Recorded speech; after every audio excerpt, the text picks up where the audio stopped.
Extreme energy ड्रिङ्कको क्यानमा भएको QR code scan गर्नुहोस् र सुनको बल जित्ने मौका पाउनुहोस्।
क्यानमा स्क्यान अनि जित्ने मौका पाउनुहोस् गोल्डन बल।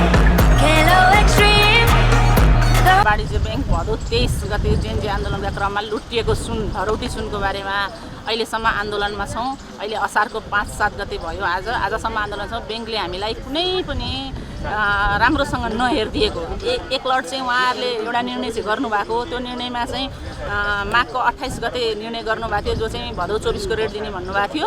अनि उहाँहरूले त्यो निर्णय चाहिँ हामीले रद्द गराएको थियौँ। रद्द गरेको आधारमा उहाँहरूले पैसा बाँडिरहनु भएको छ। रद्द गरेको निर्णयमा ब्याङ्कले पैसा बाँड्न कसरी मिल्छ? कानुन जनतालाई मात्रै लाग्छ कि संस्थालाई पनि लाग्छ? हामी सधैँ कसरी यसरी बस्ने, कहिलेसम्म गर्ने, अनि पैसा चाहिँ हामीलाई कहिले फिर्ता गर्ने, सरकारले कहिले संयोजन गर्ने? हामीले अर्थ मन्त्रालय धायौँ, नेपाल राष्ट्र ब्याङ्क धायौँ, प्रधानमन्त्री कार्यालयमा चिठी बुझाएका छौँ। अहिलेको सरकारले पनि हामीलाई नहेर्ने, आखिर फेरि पनि आन्दोलनमा उत्रिनुपर्ने। फेरि पहिलेको सरकार ढाल्न 10 वर्ष लाग्यो भने अबको सरकार ढाल्न फेरि पनि हामीले आन्दोलनमा उत्रिनुपर्ने, ज्यान नै गुमाउनु पर्ने। यस्तै दिनहरू हेर्नलाई हामीले यो सरकारलाई ल्याएका होइनौँ होला। सरकारले पनि हेरिदिनु पर्ने मुद्दा हो जस्तो लाग्छ। हामीले अर्थमन्त्रीज्यूसँग 2 चोटि बसेर यो वार्ता गरेका छौँ। उहाँले पनि हाम्रो कुराहरू किन सुनिदिनु भएन भन्ने खालका कुराहरू हुन्। हामीलाई चाहिँ सुनको बदला सुन धरौटी राखेको सुन हो, इन्सुरेन्स पनि हुन्छ त्यसमा। जस्ताको तस्तै सुनको बदला सुन दिनुहोस्। हामीलाई पैसा चाहिएको छैन। आजको रेट र भोलिको रेट भन्नु नै परेन हामीलाई। सुनको बदला सुन दिएदेखि हामी एकदमै आभारी हुनेछौँ। सुनको बल, सुनको बल, सुनको बल, सुनको बल।